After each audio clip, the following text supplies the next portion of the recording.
গায়ের যে টি শার্টটা পরেছেন সেটা হতে পারে 20,000 টাকা দামের, কিন্তু পড়তে হবে কিসে? নবীর সুন্নতি তরিকা অনুযায়ী। হতে পারে আপনার জুতোটা, হতে পারে আপনার পোশাক, আনুষঙ্গিক প্রসাধনী আপনার নিজের টাকা দিয়ে কিনা, কিন্তু সেটা হতে হবে কিসে বলেন? নবীর সুন্নতি তরিকা অনুযায়ী। কেন? আল্লাহ বলছেন আমি তোমাদেরকে দাস হিসাবে তৈরি করেছি। এই দাস বা এই আবেদ হতে গিয়ে, দাসত্ব করতে গিয়ে আমাদের মাঝে নানা রকম নিয়ম শৃঙ্খলা চলে আসে, যেগুলোকে আমরা শরিয়া বলি। আজকে যেটা আপনাদের সামনে বক্তব্যের বিষয় আলোচনার প্রেক্ষাপট তুলে ধরবে সেটা হচ্ছে জাহেলিয়াত। আচ্ছা, জাহেলিয়াত মানে কি কেউ জানেন? বলতে পারবেন? অজ্ঞতা বা অন্ধকারময় যুগ। তো জাহেলিয়াত মানে হচ্ছে অজ্ঞতা। আচ্ছা, অজ্ঞতাই যখন ছেয়ে গেছিল মানে আরব সমাজ, অজ্ঞতার মধ্যে যখন নিমজ্জিত হয়ে গেছিল, তখন কে এসেছিল বলেন? কে এসেছিল বলেন? আল্লাহর রাসূল এসেছিল। যে অজ্ঞতার কথা আপনাদের সামনে আমরা পেশ করতে চাচ্ছি সেটা হচ্ছে আরব সমাজের সেই অজ্ঞতা, যেটাকে জাহেলিয়াতের যুগ হিসেবে আমরা ইতিহাসের পাতায় দেখতে পাই। সেই জাহেলিয়াত কি ছিল? সেই জাহেলিয়াত পুনরায় আমাদের সমাজে আবার ফিরে এসেছে। সেই জাহেলিয়াত থেকে আমাদেরকে নিজেদেরকে পরিত্রাণ পেতে হবে, নিজেদের চেষ্টায়, যেটা একের পর এক আলোচনায় ফুটে আসবে। তা আপনাদের মনোযোগী হওয়ার জন্য একটা হাদিস না বললেই নয়, সেটা হচ্ছে এটাই। আপনাদের এদিকে দাঁড়িয়ে আছেন, এদিকে চলে আসেন, একটু চলে আসেন। আপনারা যারা দাঁড়িয়ে আছেন ভিতরে চলে আসেন। আপনারা যারা এখানে বসে আছেন একটু এগিয়ে আসেন। অত স্বার্থপর হলে তো হবে না, পিছনে বসার জায়গা করে দিন। চলে আসেন, সামনের জায়গাটা আপনার। বিনা পয়সার সাদকা বুঝেন? সাদকা করতে হয়, সাদকা করলে নেকি পাওয়া যায়, বিনা পয়সায় সাদকা করা যায়। আপনি আপনার যে সামনে জায়গাটা ফাঁকা পড়ে আছে সেখানে আপনি সরে আসেন, সরে চলে আসেন, এবং সেই পেছনের জায়গাটা আপনার অন্য ভাইকে বসার জন্য সুযোগ করে দিন। এটাই আপনার জন্য সাদকা। আর সাদকা কি সেটা তো আপনি বুঝেন না। সাদকা দান। আল্লাহ সাল্লাল্লাহু আলাইহি ওয়াসাল্লাম তিনি বলছেন, কেউ যদি সাদকা করে, কেউ যদি দান করে হালাল উপার্জন থেকে 1 টাকা হলেও, সেটা আল্লাহ রাব্বুল আলামিন প্রতিপালন করেন। কি করেন? প্রতিপালন করেন। প্রতিপালন বুঝেন? আপনার শিশুকে আপনি প্রতিপালন করেন না? তাকে যেভাবে যখন যেটা প্রয়োজন তাকে সেইভাবে দিয়ে তাকে বড় করে তোলেন। তা আপনি যে দান সাদকাটা করবেন সেটা আল্লাহ প্রতিপালন করবেন। তিনি উদাহরণ দিয়েও বুঝাচ্ছেন কোরআনুল কারিমে, যে মানুষ যখন দান করে সেটাকে আমি ওই অঙ্কুরোদ করি চারা গাছের মতো, সেখান থেকে শাখা পোশাখা বের হয়। যেমন তোমরা দেখতে পাও একটি ধান আপনার যখন মাটিতে পোতা হয় সেখান থেকে একটি চারা উৎপন্ন হয়, সেই চারা থেকে বিভিন্ন শাখা পোশাখা হয়। সেই প্রত্যেকটা শাখা পোশাখায় অসংখ্য ফল থাকে, ধান থাকে। তা আল্লাহ রাব্বুল আলামিন বলেন, যখন বান্দা কোনো একটা সাদকা করে, দান করে, তখন সেটাকে আমি এইভাবে বাড়াতে বাড়াতে বাড়াতে বাড়াতে এতটাই বাড়ায় যেটা মানুষ হিসাব করে পাবে না। অতএব দান সাদকাতে অভ্যস্ত হতে হবে। আমি বলছি না আপনাকে 20,000 দান করতে হবে, আপনি দান সাদকাতে অভ্যস্ত হন। দান আপনাকে করতেই হবেই। আল্লাহ সাল্লাল্লাহু আলাইহি ওয়াসাল্লাম তিনি বলছেন, প্রত্যেকটা মানুষকে দান করতে হবে, প্রত্যেকটা মানুষকে সাদকা করতে হবে। তখন সাহাবায়ে কেরাম বলছেন, আল্লাহ রাসূল, আপনি যে বলছেন প্রত্যেকটা মানুষকেই দান সাদকা করতে হবে, যদি কারো সামর্থ্য না থাকে, কারো যদি অর্থ সম্পদ না থাকে, কারো যদি ধন সম্পদ না থাকে, তাহলে সে কি দান সাদকা করবে? আল্লাহ রাসূল বলছেন, শোনো, কারো যদি অর্থ সম্পদ না থাকে, কারো যদি সয় সম্পত্তি না থাকে, টাকা পয়সা না থাকে, প্রয়োজন হলে সে দিন মজুর করেও, পরের বাড়িতে কাজ করে হলেও সে দান সাদকা করবে।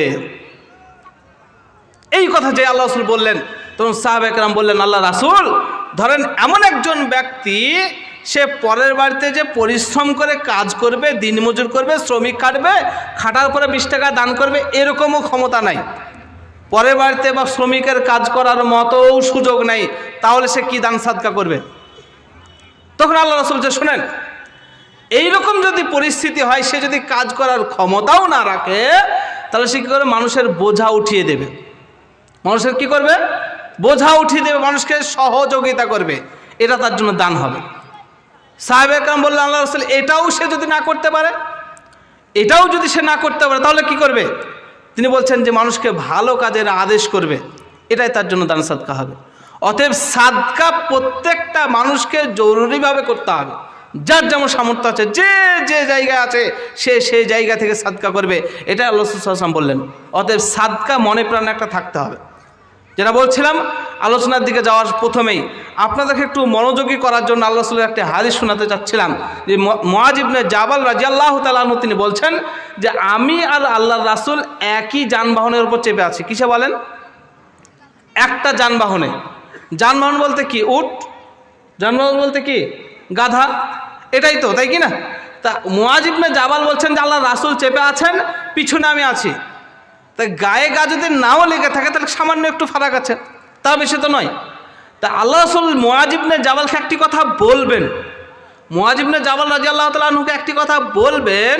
তা আল্লাহ রাসূল বলছেন যে মুআয, একই সাওয়ারিতে একই আপনার আরোহীতে চেপে যাচ্ছেন, আর আল্লাহ রাসূল মুআযকে একটা কথা বলবেন, তাই বলছেন যে মুআয রাদিয়াল্লাহু তাআলা আনহু বলছেন লাব্বাইক ইয়া রাসূলুল্লাহ, আমি উপস্থিত, আল্লাহ রাসূল বলুন কি বলতে যাচ্ছেন।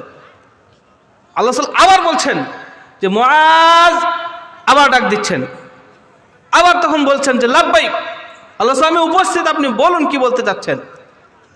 আল্লাহ রাসূল আবার বলছেন মুআয, আল্লাহ রাসূলকে তখন এই কথা শোনার পরে আবার বলছেন লাব্বাইক ইয়া রাসূলুল্লাহ, আল্লাহ রাসূল আমি উপস্থিত, আপনি কি বলছেন বলুন। পিছনে বসে আছে একজন সাহাবী, যাকে আল্লাহ রাসূল একটি কথা বলবেন, একটি হাদিস শোনাবেন, তাকে শুধু রেডি করছেন, তার মন মানসিকতা ঠিক করার জন্য তাকে তিনবার ডাক দিচ্ছেন। অথচ সাহাবায়ে কেরামরা আমাদের থেকে অনেক বেশি সচেতন, তাই তো নাকি? সাহাবায়ে কেরামরা আমাদের থেকে অনেক বেশি কি সচেতন। তা সেই সাহাবায়ে কেরামের মধ্যে একজন মুআয ইবনে জাবাল রাদিয়াল্লাহু তাআলা আনহুকে তিনি একটা কথা বলবেন, যে কথার যেন 19-20 না হয়, যার কারণে তিনি তিনবার ডাক দেওয়ার পরে কথা শুরু করছেন। অথচ সাহাবায়ে কেরাম এত সচেতন, এত সচেতন, আল্লাহ রাসূলের বলার আগেই তিনারা পালন করতেন। কি করতেন? বলার আগেই পালন করতেন। আপনার মনে আছে কি, আল্লাহ রাসূল সাল্লাল্লাহু আলাইহি ওয়াসাল্লাম একদিন সাহাবাদেরকে নিয়ে তিনি সফরে যাচ্ছিলেন। প্রতিমধ্যে সলাতের ওয়াক্ত হয়ে গেছে, নামাজের সময় হয়ে গেছে। তা সলাত আদায় করছেন, জুতা পরেও সলাত আদায় করা যায় যদি জুতাতে অপবিত্র কিছু লেগে না থাকে। তা আল্লাহ রাসূল সলাত আদায় করছেন, জুতা পরে আছে। তা জুতা পরা অবস্থায় সলাত আদায় করছেন, পিছনে সাহাবায়ে কেরামরা কি করছেন? ইত্তেবা করছেন, সলাত আদায় করছেন। তা আল্লাহ রাসূল সলাত আদায় করতে লেগেছেন। তা এমন অবস্থায় জিবরাইল এসে আল্লাহ রাসূলকে বললেন যে আপনার জুতাতে কিছু অপবিত্র লেগে আছে, আপনি জুতাটা খুলে দেন। তা সলাত পড়ার অবস্থাতেই আল্লাহ রাসূল জুতাটা খুলে সাইড করে দিলেন, যে সলাত চলছে। তা আল্লাহ রাসূল সলাত আদায় করতে করতে তিনি আভাস পেয়ে, তিনি ওহীর মাধ্যমে জানতে পেরে জুতাটা খুলে সরিয়ে দিলেন। আর পিছনে সাহাবায়ে কেরামরা আল্লাহ রাসূল শুধু জুতাটা খুলে সরিয়ে দিয়েছে, এটা দেখেই তারাও জুতা খুলে সরিয়ে দিয়েছে। বুঝতে পারলেন না? তা আল্লাহ রাসূল সাল্লাল্লাহু আলাইহি ওয়াসাল্লাম সালাতের পরে বলছেন, আরে আমি না হলে জুতাটা খুললাম, জুতাটা কিছু লেগেছিল যেটা আমার অবগতিতে ছিল না বা আমি বুঝতে পারিনি, তোমরা কেন জুতা খুললে বলো দেখি, আমি তো কাউকে বলিনি। তা সাহাবায়ে কেরাম বলছেন যে আপনি খুললে এটা দেখেছি, আপনার বলার আদেশের কোনো প্রয়োজন নেই, আপনি খুলেছেন দেখে আমরা খুলে দিয়েছি। আপনাকে তো হাদিস বললে আপনার তো কানের উপর দিয়ে চলে যায়, আপনি তো গুরুত্বই দেন না। গুরুত্ব দেন, হাদিসে গুরুত্ব দেন। ধরবো